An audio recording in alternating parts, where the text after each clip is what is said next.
अस्सलामुअलैकुम, आप देख रहे हैं नया दिन। मैं हूं आपके साथ मोहम्मद शोएब और मैं हूं किरण आफ्ताब। हम कोरोना की बात करेंगे, लॉकडाउन की बात करेंगे, उन थेरेपीज़ की बात करेंगे कि जिनके ऊपर अब थोड़ा थोड़ा काम हो रहा है। लेकिन सबसे पहले हम उस नरमी का तस्करा कर लेते हैं जो आते आते नहीं आ रही। कुछ ऐसा माहौल बन रहा है। पंजाब हुकूमत ट्रेन सर्विस और पब्लिक ट्रांसपोर्ट चलाने की मुखालिफ। मौजूदा हालात में ट्रेन चलाना, ट्रांसपोर्ट का पहिया चलाना बड़ा ख़तरनाक होगा। ऐसा लग रहा है पहले किसी बात के हामी थे और अब नहीं रहे। कुछ कन्फ्यूजन सी आ गई। या ये कह सकते हैं किरण के वफाकी काबीना का फैसला कुछ और है और पंजाब की काबीना का फैसला कुछ और है। मुख्तलिफ समत में सोच रहे हैं, इसलिए तजावीज़ तैयार की गई हैं पंजाब हुकूमत की तरफ से, जिन्हें वज़ीर आज़म के सामने रखा जाएगा। इसकी डिटेल लेंगे। हमारे नुमाइंदे खुसूसी नईम अशरफ भट्ट ने हमें ज्वाइन किया है। नईम, पंजाब हुकूमत वो फैसला करने जा रही है जिसकी शायद हामी नहीं होगी वफाकी हुकूमत। नईम अशरफ भट्ट की तरफ भी जाएंगे। पंजाब हुकूमत लॉकडाउन में नरमी की बात तो कर रही थी, लेकिन लगता यह है कि नरमी के साथ साथ कुछ बातें ये भी हैं कि ना ट्रेन सर्विस चलाई जाए, ना पब्लिक ट्रांसपोर्ट चलाई जाए, क्योंकि अगर चलाई गई तो ये मुश्किल हालात की तरफ लेकर जाएगी, ऐसा कहना है पंजाब हुकूमत का। काबीना कमेटी ने मुशावरत के बाद तजवीज़ तैयार की थी। कारोबार महदूद वक्त के लिए खोलने की तजवीज़ भी रही। तजवीज़ को वज़ीर आज़म के सामने रखा जाएगा। अब ये भी कहा जा रहा है एक तरफ तो लॉकडाउन में नरमी की बात है और दूसरी तरफ SOPs पर अमल दरामद है और सख्ती के साथ अमल दरामद है। सूबाई हुकूमत इसके ऊपर भी गौर कर रही है कि अगर नरमी बढ़ती जाए तो फिर कहीं ऐसा नहीं हो कि कोरोना तेज़ी से फैलने लग जाए। इन्हीं सारी बातों के दरमियान कुछ तजावीज़ हैं कि जो इनके पास भी हैं और अब ये चाहते हैं कि इसको आगे लेकर जाएं।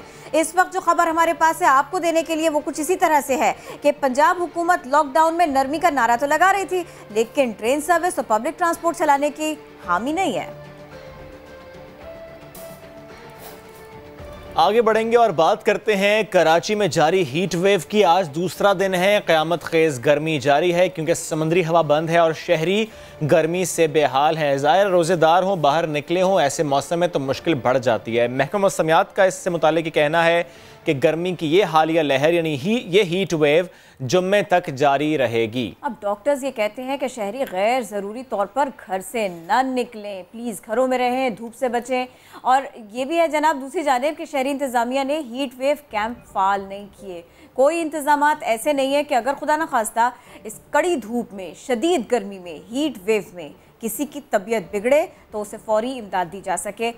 इंतज़ामिया इस सिलसिले में कहीं दिखाई नहीं दे रही। पारा 36 डिग्री और गर्मी उससे भी ज़्यादा महसूस हो तो फिर कोई कहाँ जाए। इसमें तो इंसान परेशान होते, मखलूक भी परेशान होती है। दूर दूर तक आसमान पर परिंदे दिखाई नहीं दे रहे, वो भी ऐसा लगता है घोंसलों में बंद है। और इसीलिए तो डॉक्टर्स ने कहा है कि शहरी घरों से गैर ज़रूरी तौर पर ना निकलें और अगर निकलें तो गीला कपड़ा ज़रूर अपने सर पर रखें, थोड़ी थोड़ी देर में पानी पिएं। लेकिन कोई भी इस वक्त ये चाहेगा नहीं कि वो रोज़ा छोड़े, तो रोज़े की हालत में अगर निकल रहे हैं घर से तो बहुत मोहतात रहें, छतरी का इस्तेमाल करें। अगर ये सब कुछ खुदा न खास्ता नहीं किया तो ये तेज़ धूप आपको बुरी तरह से मुतासर कर सकती है। ये हीट वेव है और सूरज जो है ना वो आज भी दमक रहा है, चमक रहा है और आंखें चुंधिया रही हैं धूप इस तो इसीलिए कहते तो हम यही हैं बार बार कि गैर ज़रूरी तौर पर बाहर ना निकलें। वो इसलिए भी कि कोरोना का ख़तरा है और अब ज़ाहिर है हीट वेव भी। लेकिन जो शहरी इस गर्मी में बाहर निकल रहे हैं, ज़ाहिर है किसी मजबूरी के तहत निकल रहे हैं, जिनका निकलना ज़रूरी है, घर से एक फ़र्द भी निकलता है, तो वो ख़ास ध्यान रखें।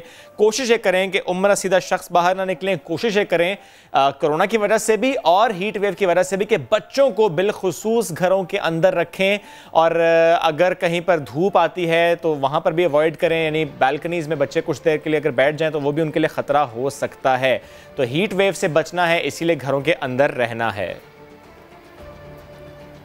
एक और खबर आपके सामने रखते हैं, इस पर बहुत डिस्कशन हो रही है सोशल मीडिया पर भी। कराची में टेस्ट मनफी आने के बावजूद शहरियों को कोरोना मरीज बनाए जाने का ये दावा है जो कि सामने आया है। लियारी की रिहायशी खातून अस्पताल में दम तोड़ गई। शौहर ने यह दावा किया है कि निजी अस्पताल में कोरोना के 2 टेस्ट हुए थे और दोनों टेस्ट की जो रिपोर्ट्स हैं वो नेगेटिव आई थी और वो ये कहते हैं कि उन्हें अचानक वेंटिलेटर पर डालकर दूसरे हॉस्पिटल मुंतकिल किया गया जहां वो 2 रोज़ बाद इंतकाल कर गई। सवाल इसलिए जन्म ले रहा है कि जब कोरोना टेस्ट नेगेटिव आया था तो फिर क्यों कहा गया हॉस्पिटल की तरफ से कि ये कोरोना पॉजिटिव हैं। एक बात इसमें ये ज़रूर हो सकती है कि डेथ के बाद रिपोर्ट पॉजिटिव आई हो, बट ज़ाहिर ये एक इब्हाम है। फैसल खान ने रिपोर्ट तैयार की, आपको दिखाते हैं।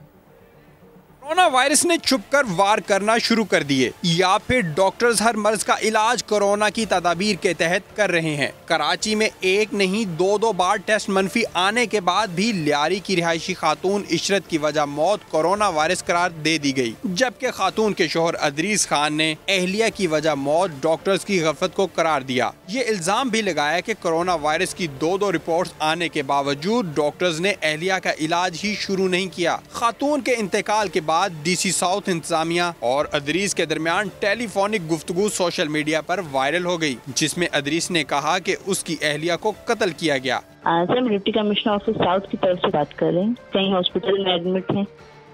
वो तो अल्लाह के पास चली गई है। Oh sorry. कब सर? 2 दिन हो गए। कोरोना की वजह से डेथ हुई है? नहीं, कत्ल किया गया उनका। क्या मतलब? मतलब ये कि रिपोर्ट नेगेटिव आने के बाद जबरदस्ती कोरोना में उसको घुसा कर और आइसोलेशन में रख के और उसको वेंटिलेटर पे डाल के मार दिया गया उसको। इशरत का कोरोना टेस्ट मनफी आने के बावजूद निजी अस्पताल इंतजामिया ने इसे दूसरे अस्पताल रेफर क्यों किया, जबकि गैर जरूरी तौर पर खातून को वेंटिलेटर पर किस वजह से रखा गया। इशरत की मौत के साथ ही कई सवालात खड़े हो गए। फैसल खान, समा, कराची। तो लियारी का ये वाक़या, खातून की जान से चली जाना और फिर उसके बाद में डॉक्टर्स का अस्पताल का दावे करना, कुछ रिपोर्ट्स का सामने आना बहुत सारे सवालों को जन्म दे रहा है। तो हम आज कोशिश करेंगे कि इस कन्फ्यूजन के ऊपर बात करें, क्योंकि जब हम बात करते हैं आगे ही की, तो आगे ही में कन्फ्यूजन नहीं होनी चाहिए। कोरोना से अगर आपको लड़ना है तो हर लेवल पर सब लोगों को ऑन बोर्ड रहते हुए ऐसी मालूमात सारे लोगों के पास होनी चाहिए कि जहाँ पर कोई अभाव ना रहे। जहाँ किसी रिपोर्ट में अगर ये लिखा है कि कोरोना पॉजिटिव था, तो फिर उसके ऊपर क्वेश्चंस होने नहीं चाहिए, क्वेश्चन मार्क्स होने नहीं चाहिए। अब इस सब को दूर करने के लिए एक बाकायदा मालूमात का तूफ़ान आ जाता है, उसमें सही गलत की पहचान भी मुश्किल हो जाती है। हम ख़ास तौर पर इसी वाक़े के ऊपर बात करने की कोशिश कर रहे थे। हम ये चाह रहे थे कि इस वाक़े की रोशनी में ये जांचा जा सके, ये जाना जा सके कि आखिर शहर भर में हो क्या रहा है, सूबे भर में हो क्या रहा है। मैं बिल्कुल नहीं कोट करना चाहूँगी जो कुछ सोशल मीडिया पर है, मैं बिल्कुल आम ख्याल लोगों का क्या है उसकी तरफ जाना नहीं चाहूँगी। हम सिर्फ़ और सिर्फ ये जानना चाहते हैं कि अगर एक डेथ हुई है और वहाँ पर भी कोरोना पॉजिटिव आया है, तो फिर अब इसमें कन्फ्यूजन क्यों हो रही है, और इस सिलसिले में मालूमात क्या है, लोगों के पास मालूमात क्या है। सबसे ज़्यादा जो डाटा इकट्ठा किया जा सकता है वबा की सूरत में, बीमारियों की सूरत में, हादसात की सूरत में, वो समाजी कारकुनों के ज़रिए इकट्ठा किया जा सकता है। ये जो अवामी खिदमत के लिए तंजीमें होती हैं, ये जगह जगह जाती हैं, शायद उन लोगों से भी पहले चली जाती है जिनकी बहुत हद तक जिम्मेदारी बनती है। तो अब हम कोशिश करेंगे कि इसी सिलसिले में बात भी कर सकें। समाजी कारकुन सारिम बर्नी साहब हमको ज्वाइन कर चुके। सारिम बर्नी साहब, ये लियारी का वाक़या आपकी नज़र से गुजरा। खातून के शौहर ये दावा कर रहे हैं कि जो बात नहीं थी वो की गई है, कोरोना उनकी वाइफ को नहीं था, लेकिन ये कहा गया है। अब बताइए, कुछ इस तरह के मामला आपकी नज़र से भी गुजरे? देखें, बहुत सारे वाक़यात गुजरे हैं, लेकिन अफसोस इस बात का है कि कोरोना तो है, कोरोना कुछ ना कुछ तो है जिसने दुनिया को लॉकडाउन कर दिया। लेकिन हमारे यहाँ मुझे लगता है कि जैसे हर चीज को एक खेल तमाशा बना दिया जाता है, उसी तरीके से कोरोना को भी बना दिया गया है। और वो अब लोग इतने परेशान हो गए हैं कि ऐसा लग रहा है कि जैसे कोरोना सिर्फ मकसद एक कोई ड्रामा ही नाम है या कोई पता नहीं कोई खेल हो रहा है, इसकी हकीकत कुछ भी नहीं है। तो उसकी वजह से मेरा ख्याल है कि बहुत सारी प्रॉब्लम्स आ रही है। मैंने एक आपके ही समा पे एक प्रोग्राम में बताया था कि यहाँ पे ऐसा भी मैंने देखा है कि लोग डेड बॉडीज को जो है पैसे तक की ऑफर कर रहे थे कि आप बोल दे कि जी कोरोना के अंदर मर गया है। तो जब इस तरीके की चीजें आप लाएंगे तो हकीकत भी जो है ना वो झूठ बनता चला जाएगा। कई सारी वीडियोस अब सामने आ रही है, कई सारी वॉइस जो है ना आ रही है सामने लोगों की कि अपनी परेशानियां बता रहे हैं, चीजें बता रहे हैं कि किस तरीके से कोरोना के नाम पे जो झूठ बोला जा रहा है या खेला जा रहा है। तो इससे तो बड़े शक व शुबात पैदा हो रहे हैं। और ये एक हकीकत है कि लोगों में एक कोरोना से ज्यादा ये खौफ हो गया है कि हमने हॉस्पिटल नहीं जाना, चाहे हमें हार्ट अटैक हो जाए हम घर में मर जाएंगे, चाहे हमें कोई बीमारी हो जाए हम घर में मर जाए, हमें हॉस्पिटल नहीं जाना, क्योंकि अगर हम हॉस्पिटल गए तो कुछ हो या ना हो कोरोना के अंदर डाल करके और हमें बंद कर दिया जाएगा। ये बड़ी दुरुस्त बात आपने की सालिम भाई, इसलिए कि कुछ खबरें हमने शेयर भी की कि जब मालूम ये हुआ कि जो लोग होम आइसोलेशन में थे, जो कोरोना पॉजिटिव थे, वो बिल्कुल आखिरी दिन हॉस्पिटल गए, यानी जब उनकी तबीयत इतनी बिगड़ गई कि हॉस्पिटल के बगैर कोई चारा नहीं था, तो जब वो पहुंचे तो उनकी डेथ हो गई। ये आपने बड़ी दुरुस्त बात की कि हॉस्पिटल से एतबार उठ गया है, निज़ाम से एतबार उठ गया है, इंतज़ामिया से एतबार उठ गया है। इसीलिए जो कोरोना पॉजिटिव पेशेंट्स भी हैं जो होम आइसोलेशन में है वो नहीं जा रहे हॉस्पिटल, और ये एक रीज़न है कि शरह अमवात में इजाफा हो रहा है। जी बिल्कुल, और मेरा ख्याल है कि हमारी गवर्नमेंट को सीरियस एक्शन लेना चाहिए इसके ऊपर, फिल एक्शन लेना चाहिए कि कहीं ऐसा ना हो कि कोरोना को फैलाने में फिर पाकिस्तान का नाम आ जाए, और अगर कोरोना नहीं है तो बस फिर उसको खत्म करना चाहिए। और इतना तो मुझे पता है कोरोना है या कोरोना नहीं है, अगर दुनिया में ये काम हो रहा है, दुनिया में इसके नाम से कुछ लॉकडाउन किया गया है, तो यकीनन इंसानियत के जाहिर है कोई बात है तो किया गया है। ये बताइएगा सारिम बंदी साहब, ये मैं एक वाक़या भी आपके सामने एक और भी रखना चाहूँगी। अभी हम डॉक्टर फुरकान की बात कर रहे थे, बहुत अफसोसनाक। उनको उनकी नीज़ कह रही थी कि आप हॉस्पिटल आ जाइए, बाद में उनकी तबीयत ख़राब हो गई, बाद में वो कोशिश करते रहे कि हॉस्पिटल चले जाते, वेंटिलेटर मिल जाता, कुछ भी वैसे नहीं हुआ जैसे होना चाहिए था। ये एक डॉक्टर के साथ हुआ है, अब वो उस पर दुख करें या इस पर सर पीटे कि जब एक डॉक्टर के साथ ऐसा हो सकता है तो फिर आम आदमी कहाँ जाए। बिल्कुल, देखिए कल डॉक्टर साहब की जो फौतगी है उसने बड़ा खौफ भी मचाया है, और उसके अंदर कई चीजें क्लियरेंस में भी आई है। जैसे मैं नाम लेता हूँ SIUT का नाम लिया गया, उन्होंने जब अपने CCTV कैमरे देखे उसके अंदर कहीं नहीं आया, जब मालूमात दी तो पता चला वो वहाँ आए नहीं।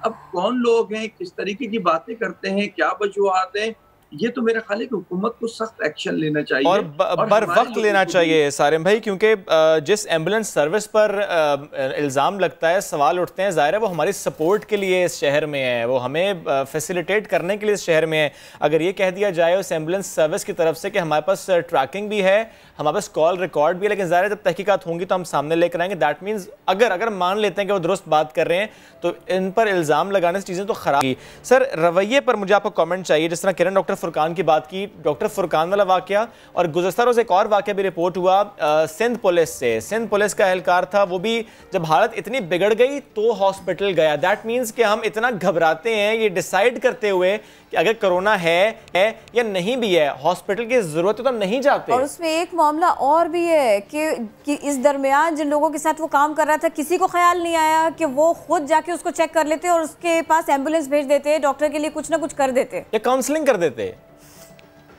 बिल्कुल, देखिए जहाँ तक पुलिस वाले की बात है और दीगर बात है, बात यह है कि अगर एक तरफ ये बताया जा रहा है कि कोरोना बड़ी खतरनाक बीमारी है और छू लेने से भी जो है वो फैलती है, और दूसरी तरफ एक घर में एक को हो रहा है और बाकी किसी को भी नहीं हो रहा, तो ये भी बड़ी शक व शुबात में डालने वाली चीज है। अगर उस एक पुलिस वाले को हुआ तो बाकी जो उसके साथ इतनी बड़ी टीम घूमती रही है वो उनको क्यों नहीं हुआ? अगर एक किसी मिनिस्टर को हुआ था, उनके मिसेस को नहीं हुआ, उनके बच्चों को नहीं हुआ, फैमिली मेंबर्स को नहीं हुआ, ड्राइवर नौकर को नहीं हुआ, तो ये भी कुछ शक व शुबात तो पैदा करते हैं ना चीजें। या हमारे डॉक्टर्स मेरा ख्याल है सही से बता ही नहीं पा रहे कि ये इतनी खतरनाक चीज नहीं है कि इतनी तेजी से फैले, या फिर डॉक्टर या फिर सारिम भाई, या फिर वो बात दुरुस्त है कि जो कोरोना किट्स आ रही हैं, ठीक है, फिर ड्रैप का अप्रूवल भी है, बट उसमें मसाइल तो हैं। कुछ किट्स ऐसी हैं जो कि रिजल्ट सही नहीं बताती। मुझे तो यही लग रहा है किट्स में कोई प्रॉब्लम आ रही है, क्योंकि अभी मैं अपने आप को बताऊं, मेरे अपने ऑफिस में खातून थी, उनके भाई को हुआ और आज कोई महीने से ऊपर हो गया है, वो पॉजिटिव ही आ रहे हैं, उनके भाई को नेगेटिव होकर नहीं दे रहा है। तो किस तरीके की किट्स है, क्या वजूहात है, क्या हो रहा है, बड़ी। लेकिन सारिम भाई ये सिर्फ पाकिस्तान में नहीं है। मैं एक शख्स को जानता हूँ, दुबई में है, वो उसे कोरोना पॉजिटिव आया लेकिन कोई सिम्टम्स नहीं आए। आज गालिबन 16वां-17वां दिन है, कोरोना पॉजिटिव ही आ रहा है। तो किट्स का शायद दुनिया भर में मसला तो है। बहरहाल इस पर फवाद चौधरी साहब ने भी इसीलिए सवाल उठाया था। सारिम भाई बहुत शुक्रिया, साथ मौजूद थे आप। और हम रवैयों की बात कर रहे हैं, हम इसलिए कर रहे हैं कि हम सबको स्ट्रांग होना है। कोरोना पॉजिटिव खुदा ना खास्ता किसी को है तो उसने इसको हल्का नहीं लेना, अपने आप को भी बचाना है, फैमिली को भी बचाना है, और जब जरूरत महसूस हो तो हॉस्पिटल जाना है। पहले तो किरण हम बात करते थे कि सिर्फ सिंध में होम आइसोलेशन है, गुज़श्ता रोज़ खबर आई कि पंजाब में भी अब होम आइसोलेशन अलाउ की जा रही है। जहां इसके फ़वाइद हैं वहीं इसके नुकसानात भी हैं। हमें सिर्फ सीखना और समझना है कि खुदा ना खास्ता तबीयत बिगड़े तो हल्का नहीं लेना, हॉस्पिटल जाना है। और जब हम इस सब की बात कर रहे हैं ना, तो इस सब के साथ में रिस्क भी है और थोड़ा कहीं कहीं पे फ़ायदा भी है। तो उसका जिक्र भी करना बहुत ज़रूरी है। लॉकडाउन, दुकानों के शटर बंद, ताले लग गए, लोग परेशान हो गए, लेकिन फिर इस सब के बाद में क्या हुआ? ऑनलाइन सर्विसेज के दरवाजे खुल गए। कराची के छोटे व्यापारियों ने ऑनलाइन सर्विस के जरिए बंद दुकानों से होने वाले नुकसान को अब फायदे में बदलना शुरू किया है। देखिए इसी सब के ऊपर साथ साबरी की रिपोर्ट। कारोबार करना है, लाजमी नहीं दुकान हो। लॉकडाउन ने दुकानों पर ताले लगाए तो ऑनलाइन कारोबार करने वालों का काम बढ़ गया। कोरंगी की रिहायशी नसीम बीबी ने कुछ दिन पहले ही कपड़ों का ऑनलाइन बिजनेस शुरू किया, बस फिर काम चल पड़ा और धड़ाधड़ ऑर्डर मिलने लगे। ये इसका फ्रंट है और इसका बैक आ गया। ये बहुत जबरदस्त कलेक्शन है। 2020 की डिजाइन है मेरे पास टोटल आज। जी काम तो हम लोग पहले से भी करते थे, थोड़ा बहुत जैसे घर से सेल होता था, लेकिन जब से लॉकडाउन हुआ है तब से तो ये काम मतलब डबल हो गया है और ऑनलाइन भी ज़्यादा मेरे मतलब कस्टमर बढ़ गए हैं और उसमें हम सबको लगना पड़ता है। मेरे शौहर, मेरे हस्बैंड और मेरे बच्चे दोनों लगे हुए होते हैं। हम लोग उनको दिखाते हैं, फिर उनको पार्सल बनाते हैं, उनको डिस्पैच करते हैं, फिर उनको हमने राइडर रखा है, फिर वो राइडर देने जाता है। नसीम बीबी सोशल मीडिया का भरपूर इस्तेमाल करते हुए सामान की तशहीर करती हैं और घर वाले भी इनका खूब साथ देते हैं। देखिए ये इसका फ्रंट आ गया, 2020 की कलेक्शन है, बहुत ज़बरदस्त डिज़ाइन है मेरे पास। मैं और मेरी मम्मा और मेरे बाबा हम सब मिलकर काम करते हैं और जब से ये लॉकडाउन हुआ है उस सूरत में हमारा काम ज़्यादा बढ़ा है, तो इसलिए ज़्यादा मेहनत लगती है। मम्मा की हेल्प आउट कराता हूँ। लॉकडाउन के बाइस जहाँ कारोबार ठप है, मगर ऐसे में नित नए तरीकों से कारोबार करने वालों ने भी बता दिया कि हाथ में हाथ धरे बैठना किसी मसले का हल नहीं। कहते हैं ज़रूरत ईजाद की माँ है। लॉकडाउन की वजह से दुकानें बंद हुई तो कराची के छोटे ताजरों ने ऑनलाइन सर्विसेज के जरिए अपने कारोबार को सहारा दिया और देखते ही देखते इस जदीद तरीक़ेकार ने उनके कारोबार को चार चांद लगा दिए। कैमरामैन इमरान शाहिद के साथ साबरी, समा, कराची। तो जनाब हम कोशिश ये करेंगे कि आपको सिर्फ यहाँ का नहीं सारी दुनिया का अहवाल बताएं और आज शो में हम आपको ये ज़रूर बताएंगे कि दुनिया कैसे बदल रही है। ये सब आपके सामने होगा, लेकिन पहले पंजाब की बात भी कर लेते हैं। यहाँ लॉकडाउन नरमी की बात की गई, लेकिन फिर अब क्या हो रहा है जनाब? कारोबार महदूद वक्त के लिए खोलने की तजवीज़ भी तैयार थी। सूबाई हुकूमत का ट्रेन सर्विस और पब्लिक ट्रांसपोर्ट चलाने की मुखालिफत पर इसरार रहा। सारे का सारा मामला कुछ गड़बड़ सा हो गया है।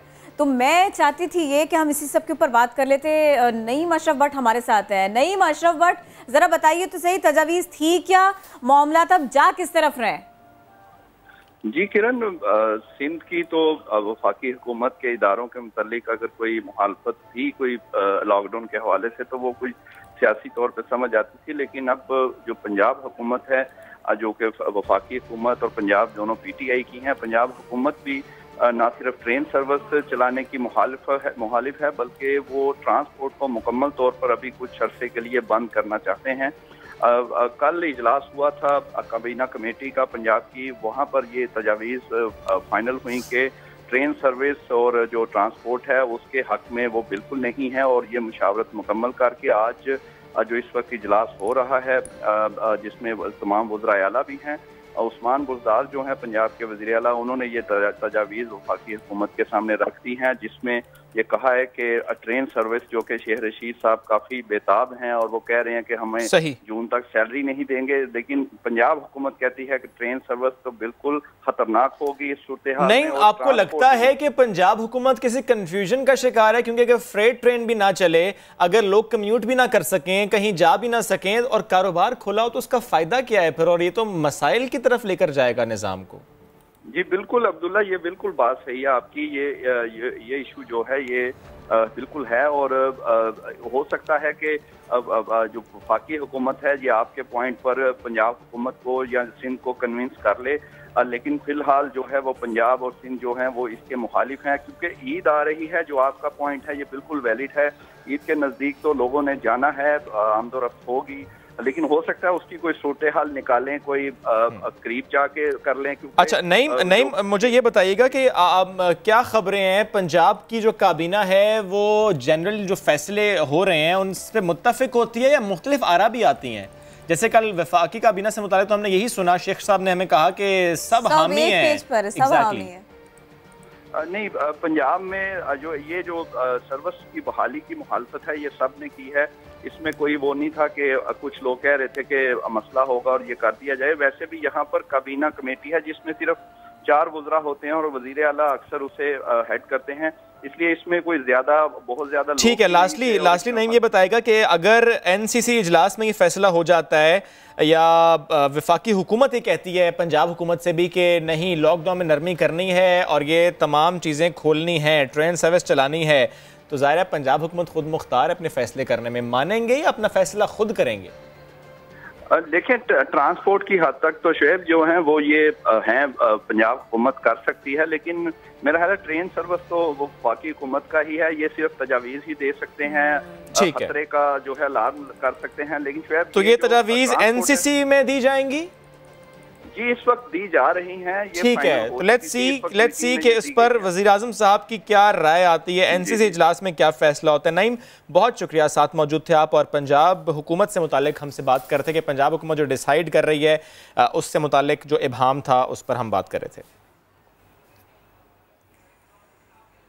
जनाब, रोज़ी की बंदिश ने फैसलाबाद के शहबाज हुसैन के घर में फाकों की नौबत, यहाँ तक मामलात पहुँच गए, इतने बिगड़ गए।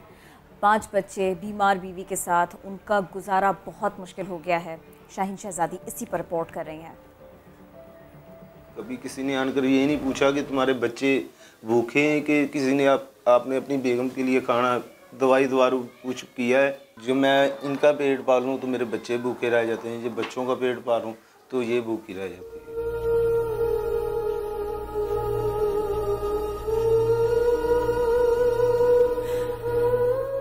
गुर्बत, लाचारी, बीमारी, फाके, क्या नहीं है एक कमरे के इस घर में।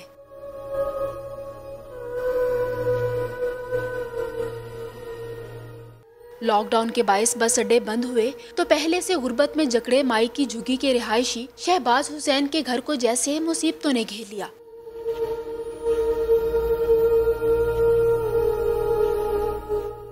पांच छोटे बच्चे हैं, फालिज से बीमार बीवी है, किराए का घर है, मगर पेट भरने के लिए घर में कुछ नहीं। लोगों के लिए तो अब रोजे हैं, मेरे लिए तो 6 महीने से रोजे। मेरे घर में हर अल्लाह की दी हुई हर शय थी जो मैंने बेच के सब कुछ इसके ऊपर लगा दी है। ये घराना मुश्किल वक्त में एक दूसरे का सहारा बना हुआ है। बीमार बीवी मुंह से बोल नहीं सकती, मगर शौहर की तकलीफों पर इसकी आंखें भी छलक पड़ती हैं। बच्चे भी माँ को बहलाने की कोशिश तो करते हैं, मगर भूख जैसी बला पे इनका कोई जोर नहीं।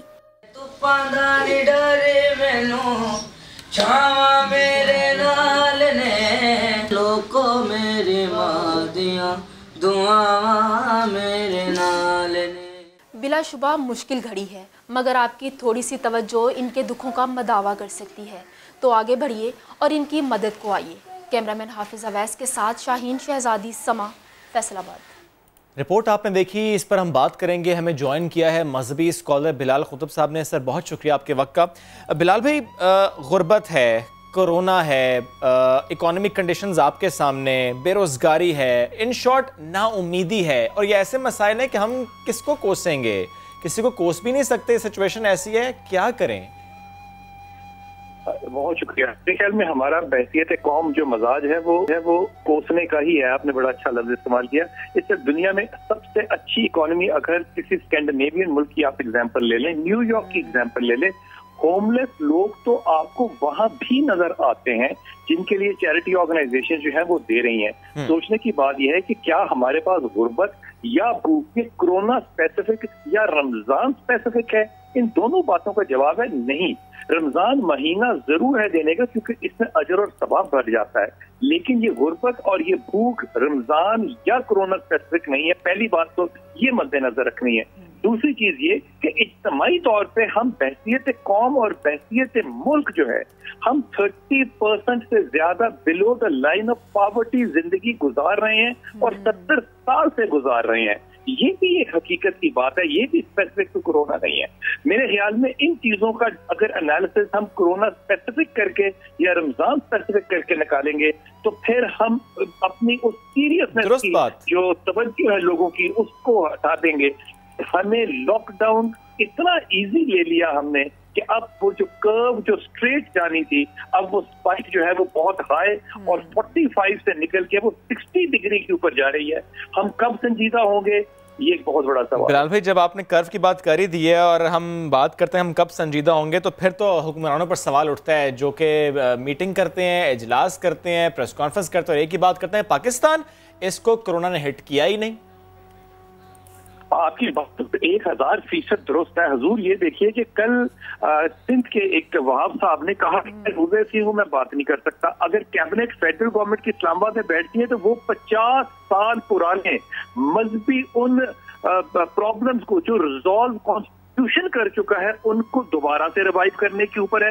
हुकूमत की संजीदगी तो छोड़ दें, लफ्ज संजीदगी हुकूमत के साथ लगाई ना। ये तो तमस्खर और मजाक उड़ा रही है इस सिचुएशन में कि बजाय इसके कि वो हैंडल स्ट्रेटेजिकल करे, पॉलिसी 1, 2 और 3 बताए, उसके पास कुछ नहीं है सवाए इसके कि वो खुद बैठ के एक दूसरे के ऊपर उंगलियां उठा रहे हैं। बिलाल साहब, पता है क्या, इस वक्त अगर हम किसी सूबाई हुकूमत के एहलकार से बात कर लें, किसी सूबाई हुकूमत के हुकाम से बात कर लें या विफाक से बात कर लें, एक बात बिल्कुल ठोस है ना, लोग कोरोना से बचेंगे तो भूख से मर जाएंगे। ये दलील समझ में ना आने वाली है। फिर अगर ये पूछा जाए कि मिडिल क्लास पिस रही है, कल हम एक साहब से बात कर रहे थे, उन्होंने कहा सर मिडिल क्लास पिस रही है। मैंने कहा क्या रियासत अब माँ का किरदार अदा करेगी? क्या हम कोरोना के बहाने से सही उनके सर पे हाथ रखेंगे? उन्होंने कहा नहीं, सिर्फ पर्चे से बचा लो, ये बच जाएंगे और कोई क्राइसिस नहीं है। मतलब अभी भी वो कुछ करने को तैयार लगे नहीं मुझे। देखिए, आपकी बात को मैं कल के जो प्रेस कॉन्फ्रेंस था उमर असद का उससे मिलाता हूँ। उन्होंने जो एग्जांपल दी वो कोरोना से मरने की और कारों के एक्सीडेंट से दी। इससे ज्यादा जाहिलाना एक मिनिस्टर की बात जो है वो हो ही नहीं सकती। इस पर शर्मिंदगी और माजरत होनी चाहिए हुकूमत की तरफ से।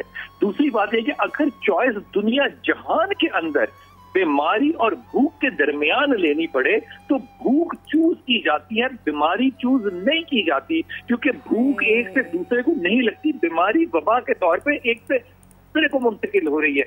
ये चॉइसेस और ये कंपैरिजन और ये एग्जाम्पल जो है अगर सरकार दे रही है तो सिर्फ दुआ के लिए हाथ उठाइए। मेरे ख्याल में से तो अब बात आगे चली गई। बहुत शुक्रिया बिलाल कुतुब साहब, आप हमारे साथ थे सिलसिले में थे। हम जरा क्विकली आपको लिए चलते हैं। वजीर तालीम सिंध सईद गनी साहब न्यूज़ कॉन्फ्रेंस कर रहे हैं। वो स्टेट बैंक से कर्जा लेकर उस कर्जे के जरिए, उस कर्जे की रकम के जरिए अपने मुलाजमीन की तनख्वाहें अदा कर सकते हैं। और स्टेट बैंक ने जो शराय सूद इस पर रखी है वो 4% और 5% है। मैं आपके इस तवज्जुह से स्टेट बैंक से भी गुजारिश करूंगा, पहली तरजीह तो ये होनी चाहिए कि ये बिलासूद होना चाहिए, इसके ऊपर इंटरेस्ट बिल्कुल ख़त्म हो जाए। लेकिन अगर बिल्कुल ख़त्म नहीं भी हो रहा तो इसको 1% और 2% कर दें, ताकि ज़्यादा से ज़्यादा जो मालिकान इस कर्जे से, इस स्कीम से मुस्तफ़ीज़ हो सकें और इसके ज़रिए अपने मुलाजमीन की तनख्वाहें अदा कर सकें। हमारी अभी एक मीटिंग हुई थी जो कुछ वर्कर्स के नुमाइंदे हैं, लेबर लीडर्स हैं, उनके साथ मैं उनके बिहाफ पे ये बात कर रहा हूँ। और उनका ये ख्याल था कि हम मालिकान को एक ऑप्शन दे सकते हैं कि अगर स्टेट बैंक 1%, 2%, 3% या 4% इस पर मार्कअप भी ले रहा है तो वो मार्कअप जिन मुलाजमीन को ये तनख्वाहें देंगे उनसे चार्ज कर लें। तो इससे ये होगा कि जो मालिकान ये स्टेट बैंक की स्कीम से फ़ायदा लेंगे उनके लिए ये इंटरेस्ट फ्री हो जाएगी। पहली तो गुजारिश मैं ये कर रहा हूँ हुकूमत से, स्टेट बैंक से, कि इसको इंटरेस्ट फ्री कर दें ताकि जो मालिकान ये कर्जा लें उनके ऊपर इजाफी बोझ ना पड़े और ये तनख्वाहें जो है वो मुलाजमीन को मिल जाएं। लेकिन दूसरा ऑप्शन ये है कि वो शराय सूद में कमी कर दें, और अगर कमी करने के बाद भी वो चाहें तो जिन मुलाजमीन को तनख्वाहें दी जाएंगी ये मार्कअप जो है वो 1% हो, 2% हो, 3% हो, 4% हो, जो भी हो, ये उनकी तनख्वाहों से वो डिडक्ट कर सकते हैं। ये मुझे जो तजवीज़ थी वो उन मुलाजमीन के नुमाइंदों ने दी है और मैं उनके बिहाफ पे ये आपसे शेयर कर रहा हूँ ताकि हमें एहसास है कि जहाँ वर्कर्स मसाइल का शिकार हैं वहाँ पर जो मालिकान हैं उनके लिए भी मुश्किलात हैं, उनके लिए भी शायद लंबे अरसे तक इसको कंटिन्यू करना मुश्किल हो रहा होगा। इसलिए हम ये समझते हैं कि अगर स्टेट बैंक उनको कोई फैसिलिटी दे रहा है तो उसमें भी अगर इजाफी बोझ उनके ऊपर आ रहा है कोई इंटरेस्ट रेट की सूरत में तो वो मुलाजमीन उसको अदा करने के लिए तैयार हैं। मैं गुजारिश करूँगा उन मालिकान से दोबारा कि ये जो हालात इस वक्त हमारे मुल्क में हैं, ये तारीख में पहली मरतबा पैदा हुए हैं और बहुत सारा कारोबार बंद हो गया है, जिससे हमारे मालिकान भी कमा नहीं पा रहे हैं, उनकी आमदनी नहीं हो रही है। लेकिन मैं उनसे गुजारिश करूंगा कि उन्होंने कईयों ने कई सालों तक, कईयों ने कई दहाइयों तक अपने इन इदारों से, अपने इन मुलाजमीन के ज़रिए कमाया है और अल्लाह ताला ने उनको बहुत सारा नवाजा है इन मुलाजमीन की मेहनत की वजह से, इस मुल्क में जो तरक्की हुई है उसकी वजह से। तो अगर कुछ महीनों के लिए इस मुल्क में हालात ऐसे पैदा हो गए कि वो मज़दूर जो हैं वो काम नहीं कर पा रहे, उनकी फैक्ट्रीज नहीं चल रही हैं, वो कमाने से कासिर हैं, तो कम से कम अपने पास से कुछ कंट्रीब्यूट करें और उन मुलाजमीन को तनख्वाहें दें ताकि वो अपने घर चला सकें, अपने बच्चों का पेट पाल सकें।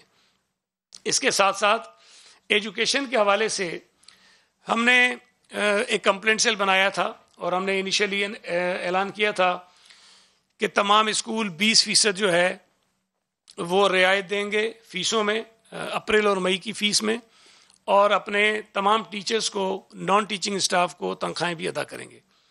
16 अप्रैल को सिंध हाई कोर्ट ने एक स्टे ऑर्डर के ज़रिए ये रोक दिया था कि 20% जो कटौती है वो ना की जाए, लेकिन हमारे नोटिफिकेशन के जो बाकी हिस्से थे उसको उन्होंने बहाल रखा था।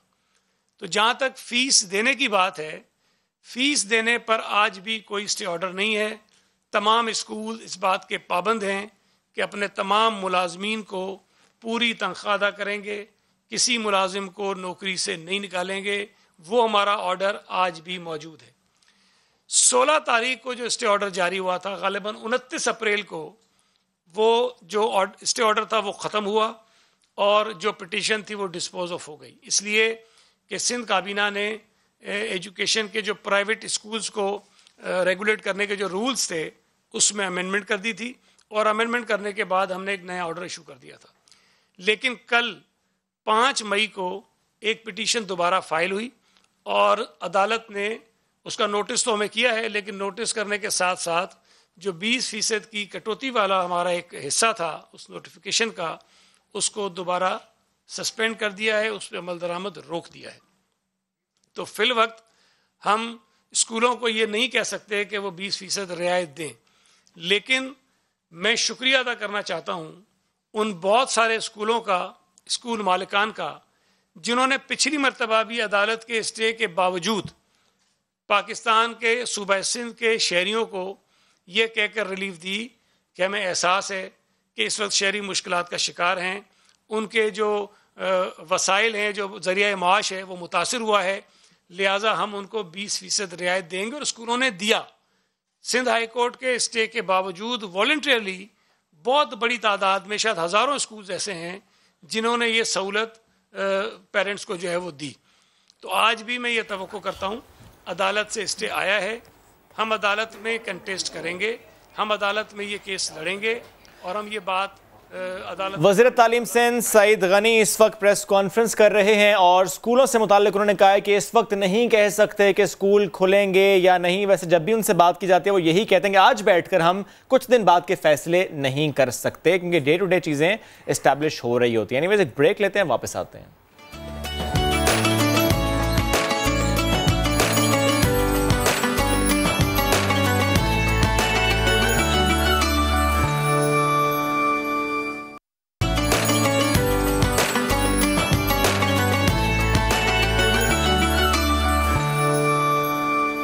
Welcome back. सईद गनी साहब प्रेस कॉन्फ्रेंस कर रहे थे, मीडिया से बात कर रहे थे और वो ये कह रहे थे कि उन्हें फैक्ट्री मालिकान की मुश्किलात का अंदाज़ा है और इसी सिलसिले में उनके पास कुछ तजावीज़ भी थी। हम इस सारे मामले के ऊपर बात करेंगे। ताजर रहनुमा सिराज कासिम तेली साहब हमको ज्वाइन कर चुके हैं। अस्सलाम वालेकुम सर, ये फरमाइएगा, सिंध हुकूमत ने स्टेट बैंक से बिला सूद कर्ज़ों की फराहमी का मुतालबा किया है, ये सब कुछ इस कदर आसान है या फिर ये किस कदर ज़रूरी है? बात यह है कि हुकूमत जिस भी कानून के तहत ये कह रही है कि आप मुलाजमीन की तनख्वाहें पूरी दे और निकाले ना, मैं समझता हूँ वो शायद सही नहीं है। मगर फिलहाल तो 1 आध महीना 2 महीने तो सब कोई भी नहीं चाहता अपने मजदूरों को निकाले, मगर ये अगर कंटिन्यू लॉकडाउन रहा तो फिर ये तो मजबूरी हो जाएगी ना। फैक्ट्री अगर चल नहीं रही, माल बिक नहीं रहा, तो बैठे बैठे तनख्वाहें कब तक लोग देंगे, नंबर 1। नंबर 2, मैंने एक प्रपोजल दिया था सिंध हुकूमत को कि देखे जहाँ जहाँ ये हालात है इसमें शेयरिंग करें। शेयरिंग से मुराद ये थी कि हर तनख्वाह का 1/3, यानी कि जिसकी तनख्वाह 100 रुपए है 33% मालिक दे, 33% हुकूमत दे और 33% ये खुद वो बर्दाश्त करे और ये टाइम गुजारे। ये टाइम गुजारना जरूरी है। मगर मेरे ख्याल से हुकूमत सिंध ऑर्डर तो पास कर देती है, मगर वो अंग्रेजी में एक पावर है ना कि put your money where your mouth is. इनको शेयर करना चाहिए, इनको कहीं से पैसे डालने चाहिए तो मालिक भी डालेगा, वरना तो देखे ना मालिक कब तक चलाएगा। पहले 2 महीने तो सबने चला लिए, दूसरा महीना निकल गया और मैं समझता हूँ शायद 1 महीना और कर ले, पता नहीं करे ना करे। मगर उसूली तौर पे देखा जाए तो ये लॉजिकल भी नहीं है और मॉरली भी गलत है। एक आदमी को आप कहो कि भाई फैक्ट्री बंद करके बैठ जाओ या दुकान बंद करके बैठ जाओ और अपने मजदूरों को तनख्वाह देते रहो, तो भाई आप भी उसमें कुछ शेयर करें ना। तो मकसद मेरा ये है कि देखो हालात एक्स्ट्राऑर्डिनरी भी खराब है, हालात है फोर्स मेजोर है। फोर्स मेजोर में सबको मिलके कंधा पेशानी करके सबको साथ चलना है और सबको अपना अपना हिस्सा डालना है, वरना तो ये काम नहीं चल सकता। और ये भी बता दीजिएगा, बिल्कुल क्विकली ये बता दीजिएगा कि ये जो स्टेट बैंक की उन्होंने बात कर दी, ये भी हिस्सा डालें और वो वाली ऑप्शन भी हो तो मामलात फैक्ट्री मालिकान के लिए, जो लोग बिजनेस कर रहे हैं उनके लिए बेहतर हो जाएंगे। स्टेट बैंक भी जो दे रहा है बगैर सूद के कर्जा कहाँ दे रहा है स्टेट बैंक, और बगैर सूद के कर्जा देना चाहिए इसको, और खास तौर पे छोटे लोगों के लोग जो 4-5 लाख 6 लाख 10 लाख तक के कर्जे हैं, इनको बगैर सूद के देने चाहिए। और कल को अगर वो वापस नहीं भी आते तो 5-10 अरब चले भी जाते। बिल्कुल, ये बिला सूद कर्जों वाली बात ये सईद गनी साहब ने भी की कि होना तो असूलन यही चाहिए इस मुश्किल वक्त में। सिराज साहब बहुत शुक्रिया समा के को वक्त दिया आपने। अभी हम एक ब्रेक की तरफ बढ़ना है, जब ब्रेक से वापस आएंगे तो हम बात करेंगे तालीमी इदारों से मुताल्लिक कि उनसे मुताल्लिक क्या पॉलिसी इस वक्त बन रही है।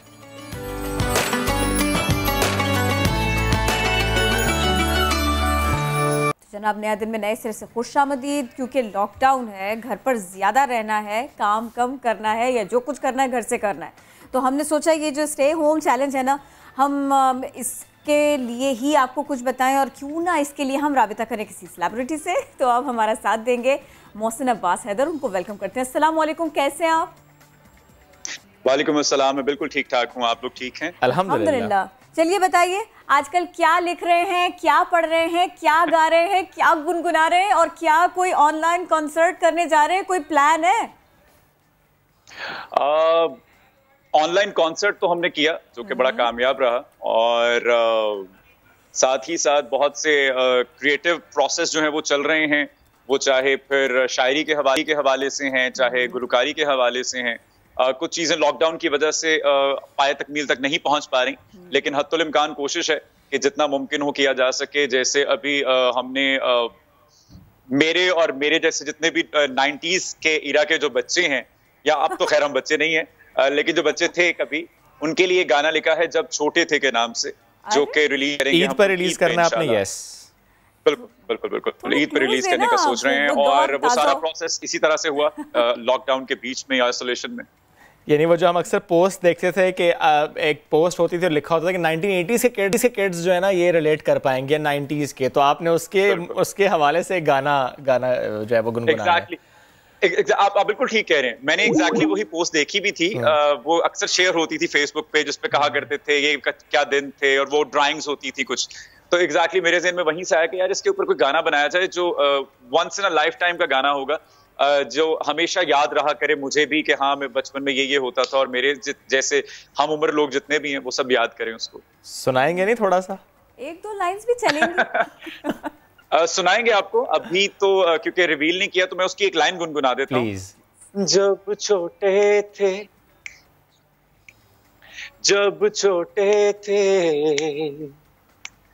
छत पे डाल चारपाई उस पे सोते थे, उंगलियों में यूं सितारों को पिरोते थे।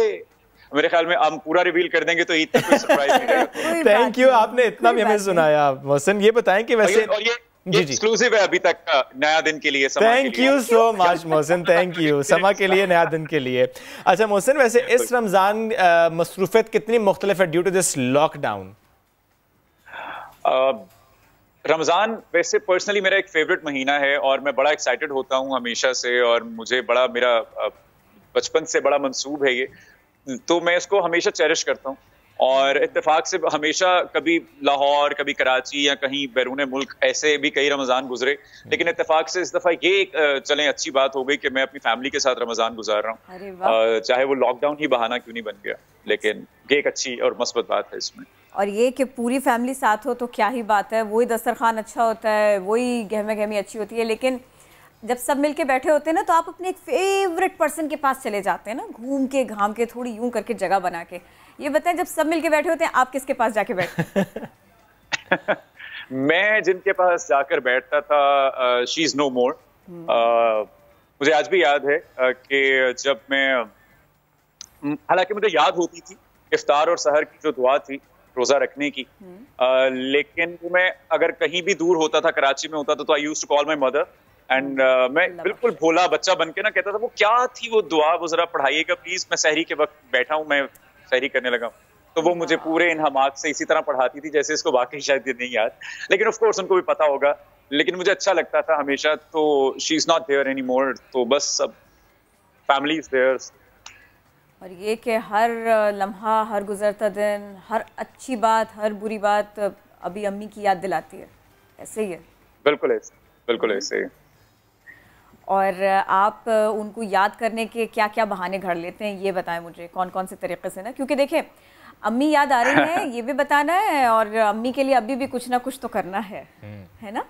Of course, of course. अभी आप जब ये छोटे थे, ये गाना भी सुनेंगे तो इसमें भी आपको झलक नजर आएगी। मतलब एक्चुअली मैंने रिकॉल किया कि what she used to do, she used to stand on the door. जब मैं स्कूल नहीं जाता था अगर, तो मैं घूमता रहता था, साइकिल घुमाता रहता था, और वो दरवाजे पे खड़ी मुझे घूरती रहती थी कि अब ये क्या करेगा। अच्छा। और ये स्पेशली तब होता था जब मैथ्स का टेस्ट होता था। मुझे मैथ्स बिल्कुल नहीं आता था, और मैं गली में ना चक्कर काटता रहता था अपनी साइकिल पर, मैं नहीं जाता था स्कूल, और वो दरवाजे पे खड़ी होकर घूरती है। तो ये सारी चीजें, छोटे छोटे ग्लिम्प्स आपको नजर आएंगे उस गाने में भी, यू नो, जो कि उनकी याद दिलाएंगे। मुझे उड्डीजा के बारे में बताएं ना आप, क्योंकि वो उसके लिए बताएं क्या है आप, सुनाएं। बहुत वो एक छोटी सी कहानी है आपकी अम्मी की इसके इर्द गिर्द, बिल्कुल ऐसे वो बताएं ना प्लीज। देखिए उड्डीजा एक ऐसा कलाम है, वैसे तो हर कलाम ही के बारे में मेरा ये मानना है कि वो आपको आपकी अपनी कोई काविश नहीं होती उसमें, वो मालिक की अता होती है, वो जिसको चुन ले इस काम के लिए। लेकिन मेरे तमाम करियर, 14 साल करियर के बीच में भी अगर मैं सिर्फ उड्डीजा की बात करूं, तो वो एक ऐसा कलाम है जो मैं कोशिश से भी नहीं लिख सकता था, और शायद मैं अपनी 34 साल जिंदगी में जितनी मर्जी तगोदो करता, उसके बावजूद मैं शायद कामयाब नहीं हो पाता इस किस्म का कलाम लिखने में। वो सरासर खुदा की अता है, और वो नगमा, वो कलाम मुझे रातों को उठा उठा कर लिखवाया गया, और वो मुकम्मल भी मेरे ख्याल में हुआ करीब कोई 3 से 4 साल के दौरानिये में। और आपने अप्स एंड डाउन्स भी देखे उस सारे के सारे अरसे में, स्ट्रगल्स भी देखी बहुत सारी। बिल्कुल बिल्कुल बिल्कुल, उसी दौरान वो सारा प्रोसेस भी चल रहा था, जो कराची की एक स्ट्रगल है मेरी, करियर के हवाले से, पर्सनल लाइफ के हवाले से, इमोशनल ब्रेकडाउन्स, फैमिली से दूरी, और वो सारे स्पिरिचुअल बॉन्डिंग अल्लाह पाक की और मेरी। उसमें इस पे भी कमेंट करें कि वो एक ऐसा दौर था शायद जिसमें काम कम, पैसे कम, वक्त को अच्छा यूटिलाइज करना है, लेकिन कैसे करना है, कामयाबी को ढूंढना है, तलाश करना है। ये घड़ियाँ जब बीत रही होती हैं बड़ी मुश्किल होती हैं, लेकिन फिर ऐसा क्यों लगता है कि जैसे ना ये दर्द, ये दुख, ये स्ट्रगल असासा बन गया। अभी भी आपको भी ऐसे ही लगता है? मैं जितना भी आपकी स्टोरी मैंने पढ़ी है ना, मुझे कुछ कुछ ऐसा फील हुआ। मुझे ऐसा लगता है कि मेरी जिंदगी का बेहतरीन फैसला था जो अल्लाह पाक ने मेरे लिए किया, और वो यही था कि मैं हिजरत करता। हरकत में बरकत है। मैं फैसलाबाद छोड़कर कराची गया और मेरी स्ट्रगल शुरू हुई। वो एक तवील कहानी है, लेकिन मुझे ऐसा लगता है कि हम सब अपने अपने हिस्से की स्ट्रगल करते हैं, और उसमें कोई कबाहत नहीं है कि अगर हम उसको फ्लॉन्ट करें और लोगों को बताएं, क्योंकि आप नहीं जानते कि कौन आपसे इंस्पायर होने के इंतजार में है और किसको जरूरत है, क्योंकि जब मैं स्ट्रगल कर रहा था तो मुझे बहुत सारे लोग थे इंस्पायर करने के लिए, बहुत सी ऐसी सक्सेस स्टोरीज थी जो मैं सुना करता था, देखा करता था, पढ़ा करता था, और फिर मैंने जाना कि अगर ये लोग कर सकते हैं तो मैं भी कर सकता हूं। और फिर एक वक्त ऐसा आया when my mother used to say to other kids of my family कि अगर मोहसिन कर सकता है तो तुम भी कर सकते हो। क्या तो it was very proud moment for me. क्या बात है। मोहसिन, रिक्वेस्ट करें अगर हम आपसे उड़ी जा कलाम की। जी प्लीज प्लीज, एनी टाइम। रोजे में हूं तो माजरत अगर कुछ गुस्ताखी हो जाए। इल्म किताबी मगरोला के हक दिया मुंदरा कन्नी पाके उड्डी जा उड्डी जा उड्डी जा उड्डी जा बिन मुर्शद दे दर दर दुर दुर रंग चढ़ा जेड़ा जावे न कुर कुर सल्ले अला दा बिरद पका के सल्ले अला दा बिरद पका के मुर्शद दे हथ तोर फड़ा के उड्डी जा उड्डी जा उड्डी जा जा उड्डी जा उड्डी जा जा उड्डी जा उड्डी जा जा उड्डी जा। Thank you. बहुत अच्छा लगा हमें। अभी आप कह रहे थे आप मैथ से भागते थे, मुझे ये बताएंगे आप दो और दो चार करना मुश्किल होता है, 2 और 2 4 करना मुश्किल होता है, 2 और 2 5 करना मुश्किल होता है, ज्यादा मुश्किल क्या है? अब तो लाइफ का एक्सपीरियंस आपके साथ। मैथ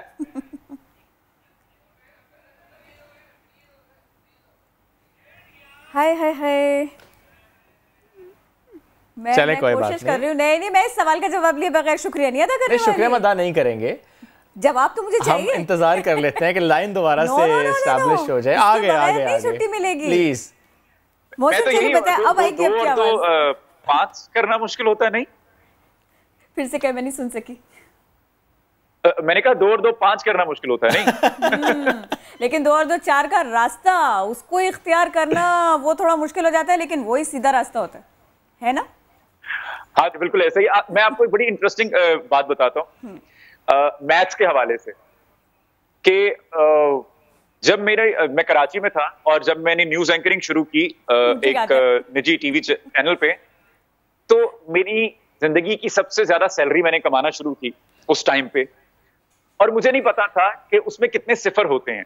चलो मैं आपको बता देता हूँ, वो था 1 लाख रुपया, और मुझे अंदाजा नहीं था कि 1 लाख में कितने सिफर होते हैं। मुझे आज भी नहीं पता वैसे, टू बी वेरी ऑनेस्ट। आज भी मुझे अपने दोस्त को कॉल करके पूछना पड़ती है। तो मेरे एक दोस्त थे रजा, जो कि बैंक में थे, और उनकी एक और इंटरेस्टिंग बात यह है कि जब मैं न्यूज एंकर था तो मैं उनकी मांगी हुई शर्ट्स और टाइज पहन के जाया करता था खबरें पढ़ने के लिए। जो कि हम कहते थे इस लड़के के पास इतने कपड़े कहां से आए, आज बताया आपने।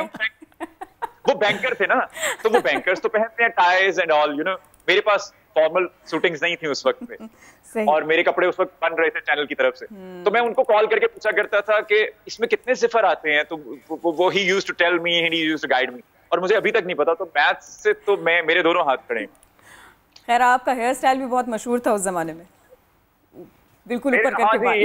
ड्रामा शुरू हो गए तो यू नो सोबर किस्म के हेयर स्टाइल्स बनाने पड़ते हैं, वरना तो बहुत एक्सपेरिमेंट्स किए आपने।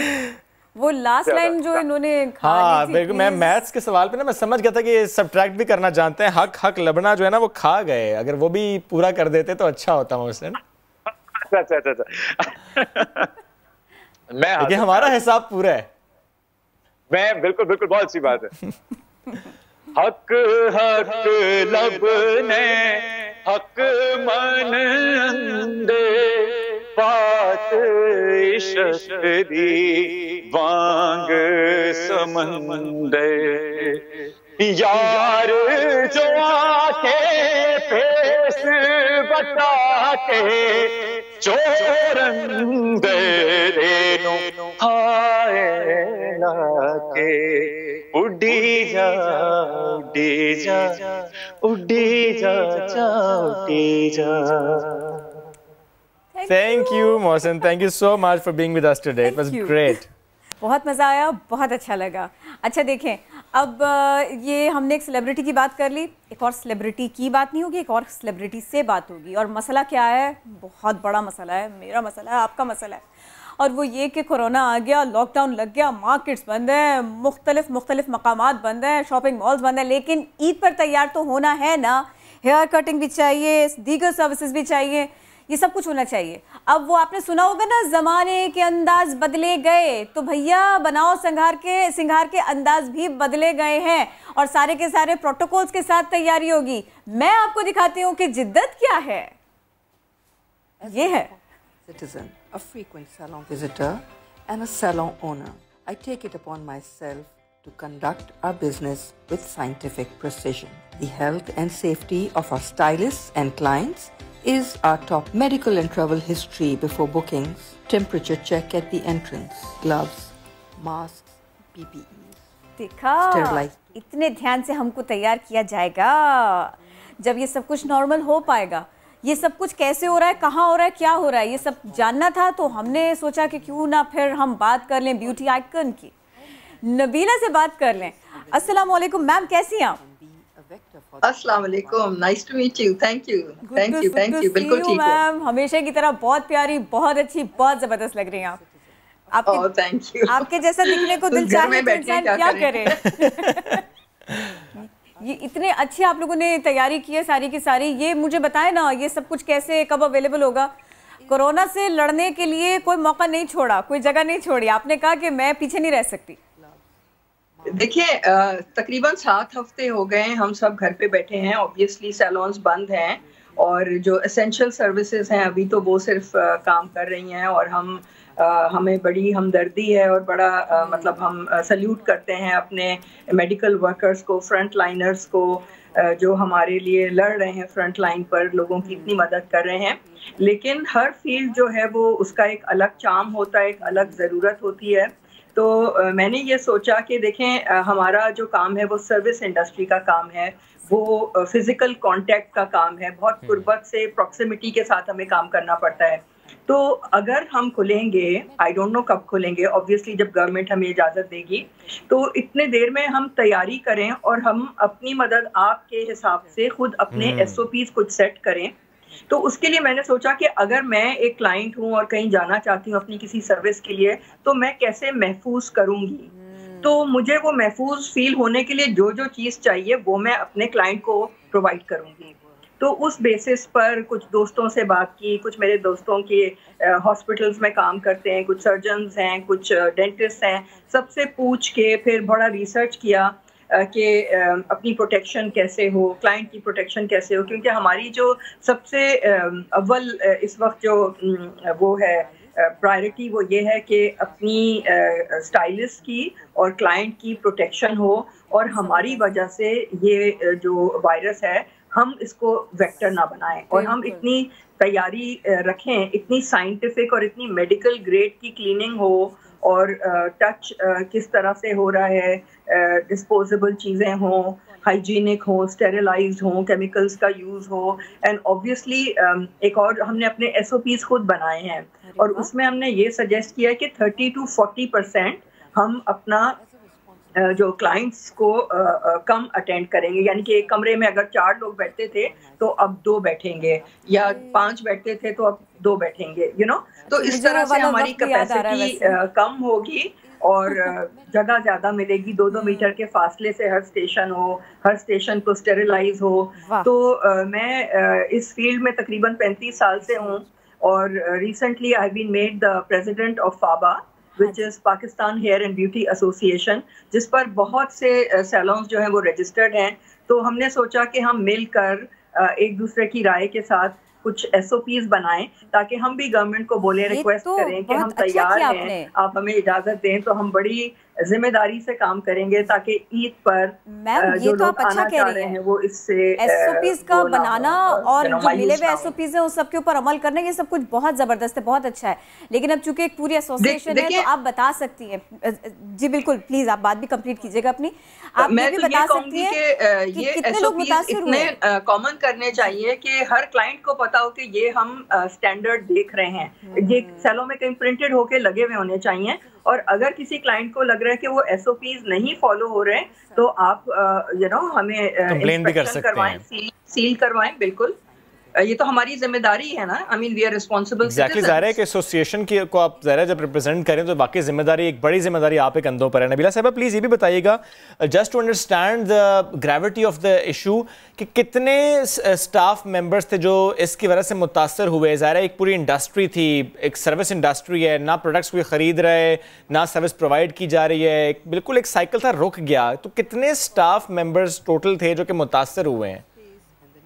देखें, ये तादाद तो ऑफिशियल नहीं है लेकिन लाखों में है, लाखों में। और इस वक्त मैं थोड़ा सा दुखी इसलिए हूँ कि हमें कहा जा रहा है कि तुम लोग चुप करो, तुम लोग तो मतलब हेयर कट खाली करते हो, और मतलब यानी कि हमें बिल्कुल धुतकारा जा रहा है कि you are not important and just be quiet and shut up, you know. तो आई थिंक ये बड़ी बुरी बात है, क्योंकि एक ये इस्टेब्लिश्ड इंडस्ट्री है, इसमें हजारों सैलून्स तो सिर्फ कराची में है, लाखों के हिसाब से जो हम लोग एम्प्लॉय करते हैं, जो बड़े मुखलिस घरानों से आते हैं। अक्सर इनमें सिंगल मदर्स होती हैं, माइनॉरिटीज़ होती हैं, ट्रांसजेंडर्स होते हैं, यू नो, कि वो इस अपने स्किल से कुछ थोड़ा बहुत सीख कर वोकेशनल ट्रेनिंग के बाद वो अपना पेट भर सकते हैं, अपनी फैमिलीज का पेट भर सकते हैं। तो बहुत से और ये ऐसे लोग नहीं हैं जिनकी बड़ी सेविंग्स होती हैं, ये डे टू डे रनिंग वाली फैमिलीज हैं। तो इनको आई थिंक के इनके साथ भी इंसाफ होना चाहिए, और आई थिंक के इनको भी एक मौका देना चाहिए, SOPs देने चाहिए, और ये हक देना चाहिए कि जब गवर्नमेंट सेफ फील करे तो हमें दोबारा से छोटे पैमाने पे स्टार्ट करने की इजाज़त दी जाए। ये जो आपने कहा छोटे पैमाने से इसको इजाज़त दी जाए, सबके हालात मुख्तलिफ हैं, सिर्फ वर्कर ही नहीं, जो सैलून ओनर है वो भी क्राइसिस में है। हर सैलून उस तरह का है भी नहीं कि जहाँ पर इन SOPs को फॉलो किया जा सके, लेकिन सफरिंग वहाँ पर है, वहाँ पर प्रॉब्लम है। तो सिर्फ और सिर्फ SOPs को फॉलो करना ही सोल्यूशन नहीं रहेगा। मेरे ख्याल से आपको इसके बियॉन्ड जाके भी सोचना पड़ेगा, देखना पड़ेगा। सिर्फ तजावीज़ नहीं होनी चाहिए, इसके अलावा भी बहुत कुछ होना चाहिए। कुछ है आपके जहन में? बिल्कुल, हम वी आर ओपन, आप हमें बताएं कि क्या करें, you know we are open minded कि आप हमें तजवीज़ दें, हमें बताएं कि किस तरह से करना चाहिए। मुझे कुछ लोगों ने कहा कि जी आपका तो बहुत बड़ा सैलून है, आप कर लेंगी, वो छोटे सैलून का क्या होगा? तो मैं आपको बताऊं, जब मैंने 35 साल पहले काम शुरू किया था तो मैंने अपने मेड्स के रूम में से काम शुरू किया था, जो कि एक 8 बाय 8 का कमरा था, उसमें एक कुर्सी और एक शीशा था। तो मैं ये कहूँगी कि अगर मैं अपने आप को उस सैलून में अभी देखूं तो मैं एट अ टाइम एक क्लाइंट लूँगी। अगर एक क्लाइंट की बुकिंग 40 मिनट की होती है तो मैं उसको 1 घंटे की कर दूंगी, अपने आप को प्रोटेक्ट करूंगी, क्लाइंट को प्रोटेक्ट करूंगी, और 15 मिनट में सफाई में लगाऊंगी before I see the next client. तो इसके लिए बड़ा सैलून होना और अमीर होना और बहुत पैसे होना, सिर्फ एक मैकेनिज्म होना चाहिए। बिल्कुल, mechanism and you know responsible होना। एग्जैक्टली, और बड़ा आसानी से ये हो पाएगा अगर इतना अच्छा लिंक एस्टैब्लिश हो जाए कि वो कॉल पे अपॉइंटमेंट बुक हो जाए और मालूम हो कि अच्छा इसी स्लॉट में हमें जाना है, इस स्लॉट हमारे लिए बुक है, राइट? बिल्कुल प्री बुक्ड हों, आप जमा नहीं करें क्लाइंट को, आप वॉक इन क्लाइंट्स को एंटरटेन नहीं करें, आप उनको अपॉइंटमेंट दें, यू नो टाइम के और I am sorry to interrupt, at the same time एक क्लाइंट की भी जिम्मेदारी है, वो समझे कि जाहिर है बर्डन ज़्यादा है, वो आप कोशिश करें कि कम से कम वक्त लगाए और जो टाइम स्लॉट उससे मिले आगे चल कर चीज़ें इस तरफ जाती हैं तो उसी में अपनी सर्विस ले। बहुत शुक्रिया नबीला साहिबा, it was lovely talking to you, और उम्मीद भी आप हमारे साथ होंगी। और जिस तरह आपने एक एग्जाम्पल सेट किया, हम अक्सर ही कहते हैं कि हम देखते हैं दूसरे की तरफ, अच्छा वो कोई एग्जाम्पल सेट करें, हम उसे फॉलो करें, बट ये है वो चेंज जो कि आपने खुद इस चेंज को लेकर आई, ताकि यू नो आइडियाज आपके अपने जहन में भी आ सकते हैं। हम ब्रेक ले लेते हैं, ओके, हमारे साथ रहिए। इतना आसान सा सॉल्यूशन था। Yes, she is beautiful.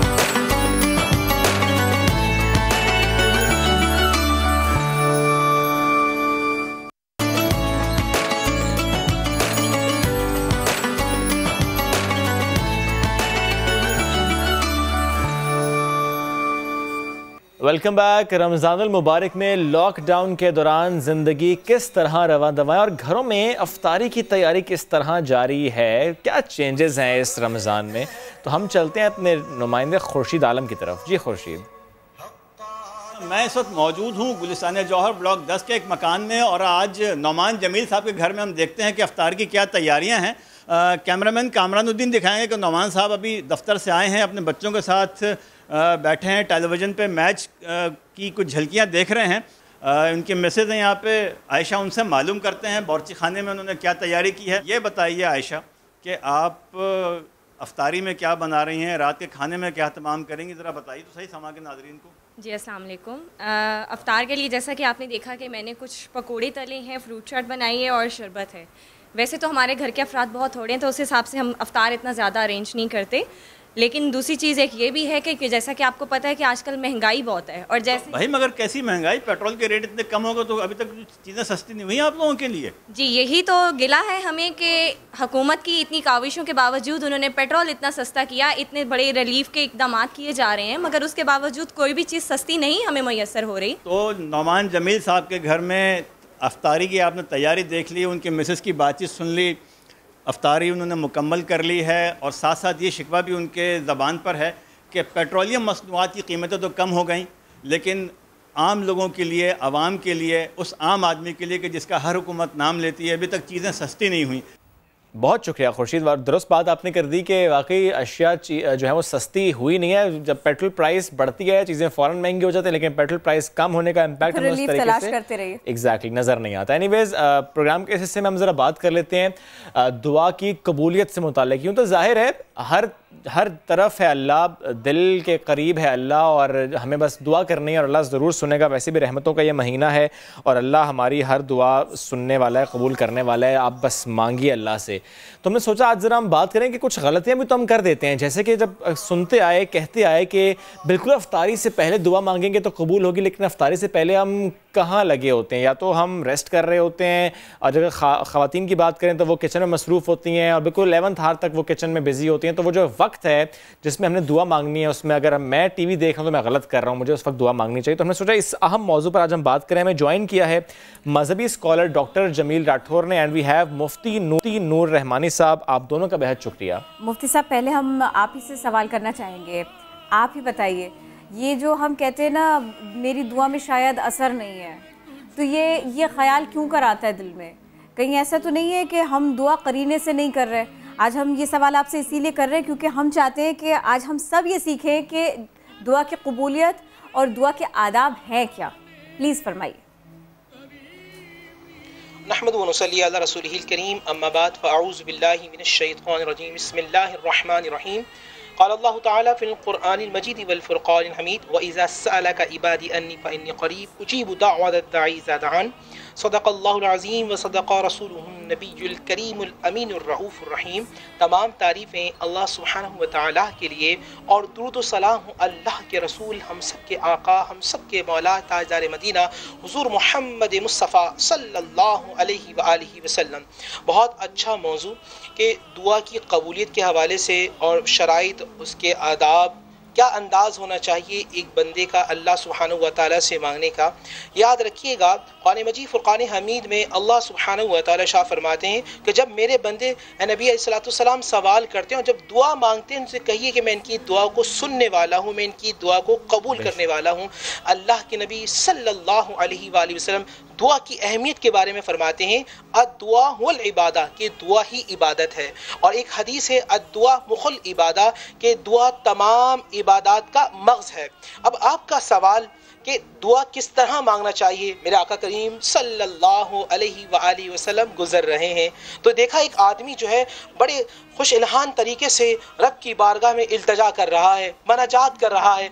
आका करीम सल्लल्लाहु अलैहि वसल्लम वहाँ स्टे करते हैं, रुकते हैं और सहाबा भी मौजूद हैं। हुजूर ने फरमाया अगर इसने इख्तिताम अच्छा किया तो अल्लाह इसकी दुआ ज़रूर कबूल करेंगे। सहाबा ने कहा या रसूल अल्लाह सल्लल्लाहु अलैहि वसल्लम, वो इसका ऐसा क्या इख्तिताम होगा कि अल्लाह दुआ कबूल फरमाए?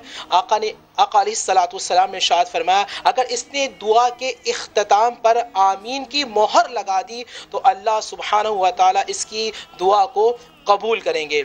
हाँ, नबी अलैहिस्सलातु वस्सलाम ने इरशाद फरमाया, एक बड़ी गलती करते हैं हम, दुआ में उजलत करते हैं। आका करीम सल्लल्लाहु अलैहि वसल्लम ने हमें उजलत की तरीके से दुआ मांगने से मना किया है।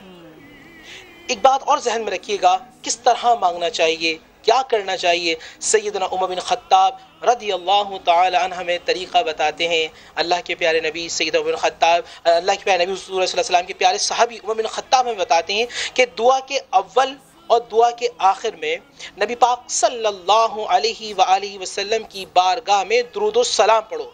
जब तुम दुरूद सलाम पढ़ोगे और दुआ मांगोगे तो दुरूद मुस्तफ़ा सल्लल्लाहु अलैहि वसल्लम के वसीले से अल्लाह ताला तुम्हारी दुआ को कबूल कर लेंगे।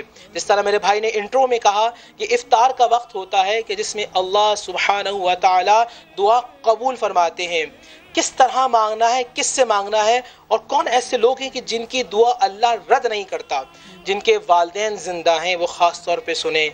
मेरा आका करीम सल्लल्लाहु अलैहि वसल्लम इरशाद फरमाते हैं, सलासु दावात मुस्तजबात लहुन्ना, 3 दुआएं ऐसी हैं कि जो अल्लाह कबूल करते हैं, वो दुआ रद्द नहीं होती। वो दुआ जब बंदा हाथ उठाए तो अल्लाह उस दुआ को रद्द नहीं करता। वो किसकी दुआ है?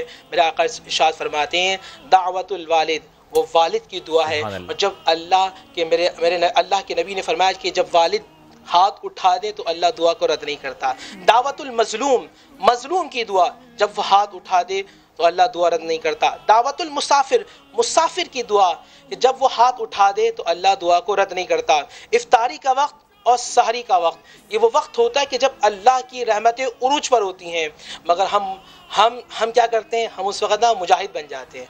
हमारे सामने दस्तरखान लगा होता है, हर कोई खाने के हवाले से सोच रहा होता है कि किस पे अटैक किया जाए। भाई हम तो मुजाहिद हैं, हमारे सामने दुश्मन है, उसको चुनना है। वो वक्त कि जब अल्लाह सुब्हानहू व तआला ऐसा ही होता है ना। अच्छा, ख़वातीन को देखा जा रहा होता है कि तुमने क्या बनाया। ख़वातीन डरी हुई सहमी भी होती हैं, बच्चे इधर उधर होते हैं, अब्बा जान का गुरूर जो गुस्सा है ना वो टॉप पर होता है कि ज़रा सा नमक मिर्च हो जाए और मैं उधम मचा दूँ, मैं ऐसी की तैसी कर दूँ।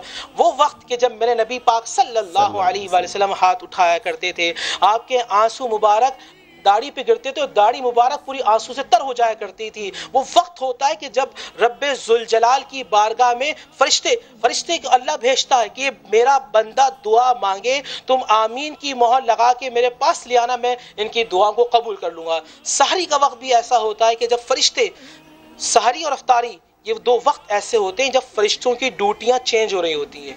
ज़मीन वाले फरिश्ते आसमान पे जा रहे होते हैं और आसमान वाले फरिश्ते ज़मीन पे आ रहे होते हैं। उस वक्त जब आप अल्लाह सुब्हानहू व तआला की बारगाह में गिड़गिड़ा कर दुआ मांगेंगे, अल्लाह सुब्हानहू व तआला दुआ कबूल करेंगे। कभी भी उजलत के साथ दुआ ना करें, कभी भी उजलत के साथ दुआ ना करें। एक बात जहन में रखिएगा, हम लोग कहते हैं हम दुआ कर रहे हैं, दुआ कबूल क्यों नहीं होती? देखिए, एक बात तो ये है कि अल्लाह ताला बेहतर जानते हैं कि हमारे हक में क्या बेहतर है। एक छोटा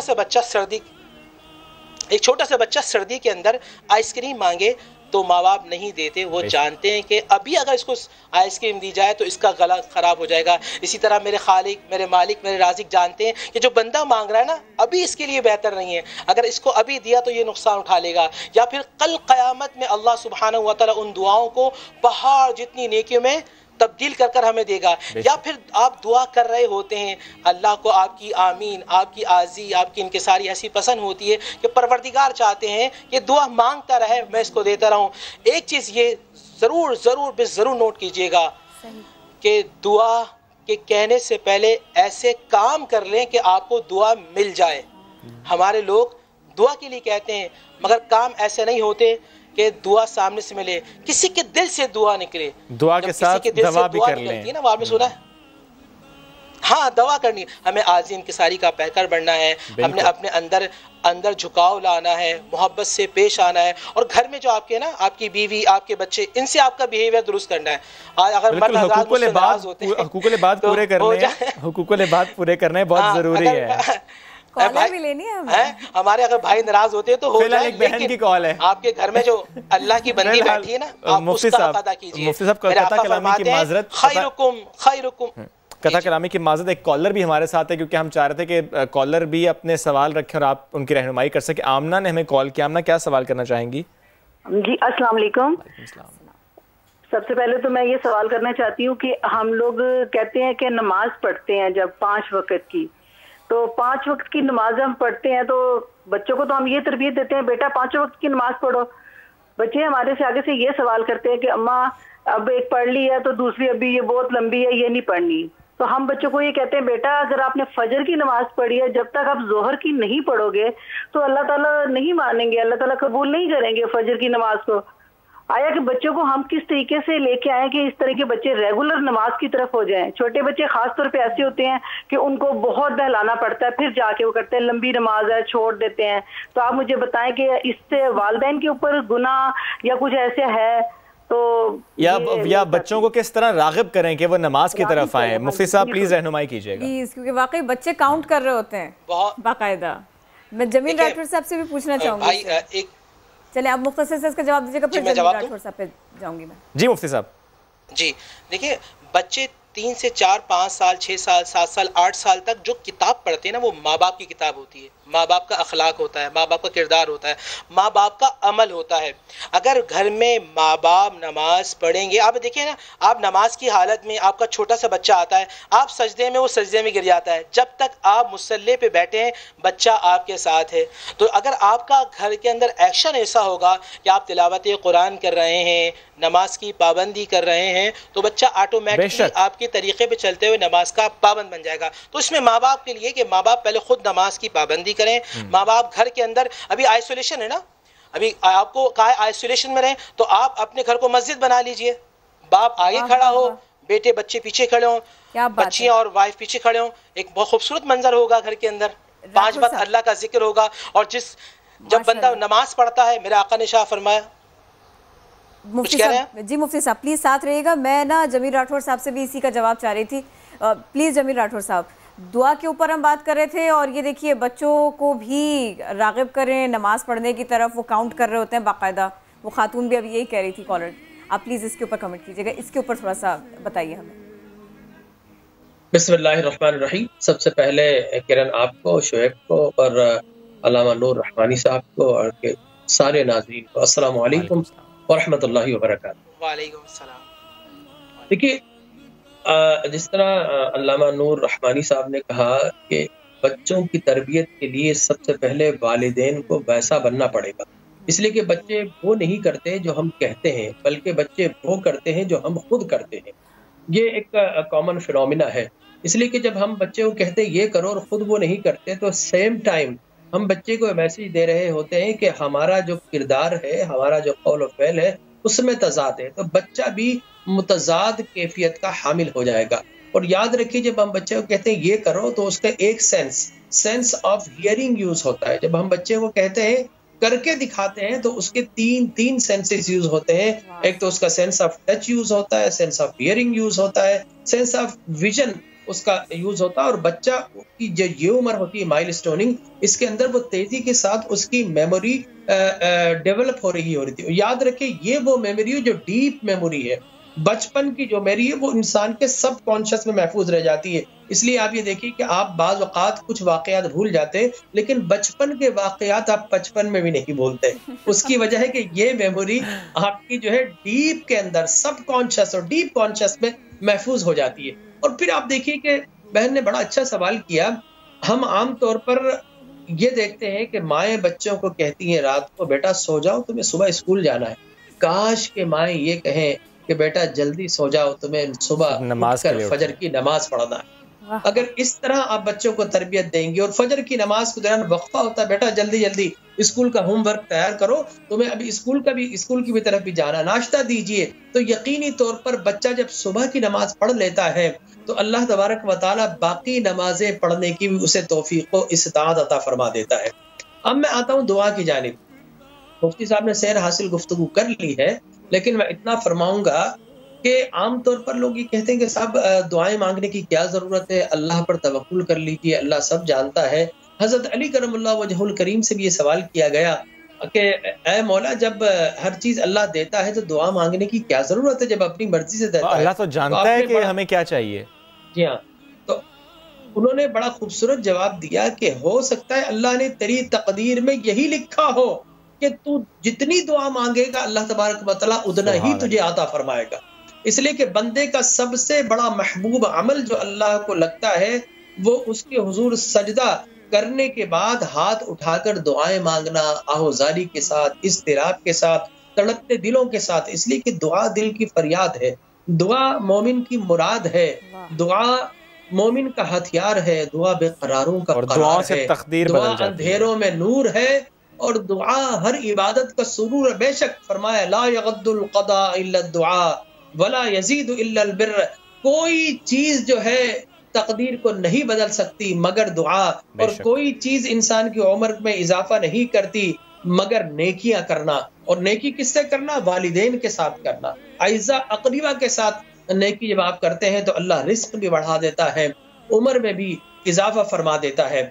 और मैं दुआ की बुनियादी शराइत में से याद कर दूं कि रिस्क हलाल, लुक़मा हलाल आपके मुंह में जाना चाहिए। इसलिए कि हुजूर अकरम ताजदार कायनात सल्लल्लाहु अलैहि वसल्लम ने, एक शख्स था काबतुल्लाह की दीवारों के साथ रगड़ रहा था, आहोजारी कर रहा था। सरकार मदीना राहत क़ल्ब व सीना सल्लल्लाहु अलैहि वसल्लम ने फरमाया कि इसकी दुआ मरदूद है, मकबूल नहीं। क्यों? इसने जो खाया है वो हराम है, जो पिया वो हराम है, जो पहना है वो हराम है। तो दुआ के लिए रिस्क हलाल का एहतिमाम इंतहाई जरूरी है। आज हम लोग कहते हैं जब हम हज कराए, उम्रा कराए, फला मजार पर चले गए, फला बुजुर्ग के पास चले गए, मुसल्ला बिछा लिया, दुआएं कबूल नहीं हो रही। भाई आपने दुआ से पहले क्या रिस्क हलाल का एहतिमाम किया है? वो सादत मंटू का एक मशहूर अफसाना है ना कि एक साहब थे, उन्होंने कहा कि जनाब चीनी के अंदर पाउडर मिला दिया, जी मिला दिया, नमक के अंदर फला मिला दिया, मिला दिया, गंदुम के अंदर ये मिला दिया, मिला दिया, अच्छा अब मैं नमाज पढ़ने जाता हूँ। तो हमारा रवैया ये हो गया है कि हमने सारे कामों में जनाब अल्लाह की नाफरमानी करनी और दुआ के वक्त चाहते हैं कि जो हमने मांगा है फौरन हमें मिल जाए। तो याद रखिए दुआ से पहले जिस तरह सूरह फातिहा में बताया अल्हम्दुलिल्लाहि रब्बिल आलमीन अर्रहमानिर रहीम मालिक यौमिद्दीन इय्याका नअबुदु व इय्याका नस्तईन, पहले अल्लाह की सिफात का वास्ता दिया, उसे रहमान कहा, रहीम कहा, रब्बुल आलमीन कहा, मालिक यौमिद्दीन कहा, फिर अपनी अर्ज़ो मारूज पेश की है। तो फिर अल्लाह तबारक व तआला करम फरमाता है। और एक और बात, ला यक़बलु दुआ अन क़ल्बिन गाफ़िलिन, दुआ जब मांगे तो आपके जहन में शक नहीं होना चाहिए, ये नहीं होना चाहिए काश के अल्लाह ये दे दे, नहीं, यकीन होना चाहिए, पुख्ता यकीन होना चाहिए कि ये हो सकता है। जमील राठौर साहब, ज़ाहिर हम आदाब की बात कर रहे हैं, हम शराइत की बात कर रहे हैं, बड़े आपने दुरुस्त बात कर दी कि रिज़्क़ हलाल हो, हलाल लुक़मा खाया हो, उसके बाद दुआ करें। मुझे ये बताइएगा, ये कहा जाता है कि जब अल्लाह से मांगो गिड़गिड़ा कर मांगो और आंसू अगर निकल आए तो आंसू गिरने से पहले दुआ कबूल हो जाती है। बेशक ये दुआ के मुताल्लिक कायदा कुल्ली है। मैंने यही कहा कि अब आदमी रोता किसके सामने है? देखिए बच्चा सबसे ज्यादा रोता है माँ को देखकर, आमतौर पर दूसरा देखेगा उसके सामने नहीं रोएगा, माँ को देखकर रोएगा, चिमटेगा, बाज औकात माँ उसको मारती है, फिर उसके अंदर घुसता है, फिर उससे मांगता है और मनवा कर रहता है। बेआईनी इसी तरह अम्मन युजीबुल मुत्तर्रा इज़ा दआहु, कुरान कहता है जब अल्लाह से मांगो तो कामिल यकीन के साथ मांगो और रो रो कर मांगो, रोना ना आए तो रोने जैसी शक्ल बना लो। क्यों? अल्लाह को हर चीज के अंदर अदाकारी मंजूर नहीं है, लेकिन चूंकि रोने से बंदे का अज्जो इनकिसार का पता चलता है, ये पता चलता है कि वह अपने रब के सामने झुक कर मांग रहा है, अकड़ नहीं रहा बल्कि झुक रहा है। और जो रब के सामने झुकते हैं अल्लाह उन्हें सरबलंद कर देता है। यकीन के साथ मांगो। मुझे एक वाक़या याद आ रहा है, काबतुल्लाह के अंदर एक अंधा दिहाती दुआ मांग रहा है, ए अल्लाह हमारा ये तरीका है जो हमारे नाफरमान चलकर हमारे दरवाजे पर आ जाते हैं, ए अल्लाह हम उसे माफ कर देते हैं। आज तेरा गुनाहगार बंदा चल कर तेरी बारगाह में आ गया है, ए रब तू भी उसे माफ फरमा दे। तो इस यकीन के साथ जब दुआ मांगी जाती है, तौबा की जाती है, तो याद रखिए अल्लाह तबारक व तआला उन हाथों को कभी नहीं वापस लौटाता। वो खुद फरमाता इन्ना रब्बकुम हय्युन करीमुन यस्तहय्यु मिन अब्दिही इज़ा गफ़अ यदैहि इलैहि फयगुद्दुहुमा सिफ़रा, कि अल्लाह बड़ा हया वाला है, जब बंदा उसे मांगता है और उसके खाली हाथ वापस हो जाए तो अल्लाह तबारक व तआला को इस अमल से बड़ी हया आती है, बड़ी शर्म आती है। तो मेरा रब तो शर्म व हया वाला है, कोई मांग कर तो देखे, हम तो माइल ब करम है, कोई साइल ही नहीं। तो मांगो तो यकीन कामिल के साथ मांगो। और जिस तरह किया इसकी। बिल्कुल यही वो फार्मूला है। और जिस तरह मुफ्ती साहब ने कहा कि अव्वल आखिर दुरूद लगा लो, अब हम इज्तिमाई इबादत क्यों करते हैं? जी मुफ्ती साहब प्लीज फरमाइए। जी मैं यहाँ एक बात अर्ज करना चाहता हूँ कि जो महीना आमाल का था हमने माल का बना लिया। हाँ। हमारी जो कंसंट्रेशन है ना वो डाइवर्ट हो गई, आमाल के बजाय माल, हर कोई माल के चक्कर में। एक दूसरी बात ये, जब आप दुआ मांगे ना तो आपको मालूम होना चाहिए आप क्या मांग रहे हैं। आपने अरबी में दुआएं मांगना शुरू करी और आपने इस तरह हाथ फेरा, आपसे पूछा भाई क्या मांगा, तो आपने कहा जी पता नहीं क्या मांगा। मांगने वाले को पता ही नहीं कि वो क्या मांग रहा है। आपकी जो ज़बान है आप मांगे, परवरदिगार से मांगे, हत्ता कि आपके जूते का तस्मा टूट जाए वो भी खालिक मालिक राजिक से मांगे। उससे मांगना बड़ा पसंद है। जब बंदा कोई दुआ करता है ना, हाथों को बुलंद करता है, अल्लाह फरिश्तों को जमा करता है कि देखो ये मेरा बंदा है, मुझे खालिक मालिक राजिक समझ कर मांग रहा है, मैं इसको अता करूँगा। तो गिड़गिड़ा के मांगे और अपनी ज़ुबान में मांगिए, सुबह शाम मांगिए, अल्लाह सुब्हानहू व तआला अता करेंगे। मैं यहाँ फिर एक चीज़ करूँगा, अपने आमाल को दुरुस्त कीजिए, अपने अखलाक को दुरुस्त कीजिए। आज जो हमारी दुआएं कबूलियत नहीं होती उसमें सबसे बड़ी वजह हमारे आमाल हैं, हमारे अखलाक हैं, हमारा बिहेवियर बहुत ज़्यादा अब्यूज़ होता है जिसकी वजह से अल्लाह ताला हमसे नाराज़ हो जाते हैं। तो खुदा के लिए अपने अमाल को दुरुस्त कीजिए, अपने अखलाक को दुरुस्त कीजिए। ये जो अशराए मग़फ़िरत है, अगर अपनी मग़फ़िरत चाहते हैं तो अपने अंदाज़ को बदलिए। इस रमज़ान बदले अंदर का इंसान, ताकि जब आप रमज़ान के बाद क्रॉस करें तो आपकी प्रैक्टिस ऐसी हो चुकी हो, आपके किरदार की गुफ्तगू ऐसी चुकी हो, आपके अमल आपका किरदार ऐसा हो चुका हो कि आपको दूसरे देख के कहें कि ये मोहम्मद वाला ऐसा है तो खुद मोहम्मद रसूलुल्लाह कैसे होंगे। आपका किरदार माशाल्लाह। मुफ्ती नूर रहमानी और जमील राठौर साहब मजहबी स्कॉलर हैं आप दोनों हमारे साथ थे। दुआ की फजीलत, अहमियत और क्या हमारा करीना होना चाहिए, इस सब के ऊपर आप बात कर रहे थे। बेहद शुक्रिया, आज आपने हमको वक्त दिया और हम इतनी सादा सी आसान सी बातों को सीख पाए, इनके बारे में जान। और ये कितने आसानी से उन्होंने कहा कि बस इस रमज़ान बदलना है अपने अंदर का इंसान। एनीवेज वक्त हो गया है ख़त्म, अपना ख्याल रखिए। कोशिश ख़त्म नहीं होनी चाहिए, ये कोशिश ख़त्म नहीं होनी चाहिए, कोशिश जारी रहनी चाहिए, क्योंकि रमज़ान अभी तो हमारे पास है, हम खुशकिस्मत है कि रमज़ान का महीना हमें मिला। एनीवेज हम रोज़ाना आखिर में क्या कहते हैं, अगर बाहर निकलें तो एहतियात के साथ अपना ख्याल रखिए, अपनी फैमिली का ख्याल रखिए, पाकिस्तान का ख्याल रखिए। होगी मुलाकात कल, तब तक के लिए अल्लाह हाफ़िज़।